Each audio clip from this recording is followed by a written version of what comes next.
நான் மனசார சொல்கிறேன், அந்த பொண்ணு ஒவ்வொரு சீனுக்கும் ரொம்ப டெடிக்கேட்டாக நடிச்சிட்டு ரொம்ப என்ன சொல்கிறது, வெயிலில் ஒரு நாள் ஃபுல்லாக வச்சு செஞ்சாலும் வேலை வாங்கினாலும் அது சலிக்காமல் அந்த சீனை முடிச்சுட்டு வர பொண்ணு. அவ்வளோ ஹார்ட் ஒர்க் பண்ணி தான் இந்த இடத்துக்கு வர முடியுது ஒரு நடிகையால். ஸோ அதை போட்டு பிழிஞ்சு அதை போட்டு விமர்சனம் பண்ணி சாவடிச்சிடாதீங்க ஒரு உசுரை. அது ஃபீலிங்ஸ், அது சும்மா ஜஸ்ட் லைக் தட்லாம் கிடையாது. அது ஒரு ஃபீலிங்ஸ். அது தாக்குனவங்க, கஷ்டப்பட்டவங்க நான் அனுபவிச்சிருக்கேன். அந்த அனுபவம் தான் இன்றைக்கி ஒரு பொண்ணுக்காக நான் பேச முடியுது. ஸோ இதுதான் எல்லா மக்களுக்கும் எல்லா மீடியாவுக்கும் நான் கேட்டுக்கிற ரெக்வஸ்ட். இது வரைக்கும் நான் ஸ்வேதா ஒரு ஈவெண்ட்ஸில் தான் நான் பார்த்துருக்கேன், சேனல் ஈவெண்ட்ஸ்லாம் பார்த்துருக்கேன்.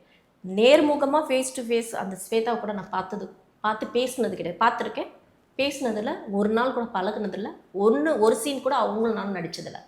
ஆனால் நான் ஹியூமன் மென்டாலிட்டியில் நான் ஒரு பொண்ணுக்கு இந்த மாதிரி நடக்கக்கூடாது, என் குழந்தைக்கு இப்படி நடந்தால் நான் என்ன ரியாக்ட் ஆகணும், அதுதான் நான் ரியாக்ட் ஆகிறேன். அவன் அந்த பொண்ணு நல்லா இருக்கணும், அதை டிஸ்டர்ப் பண்ணாதீங்க.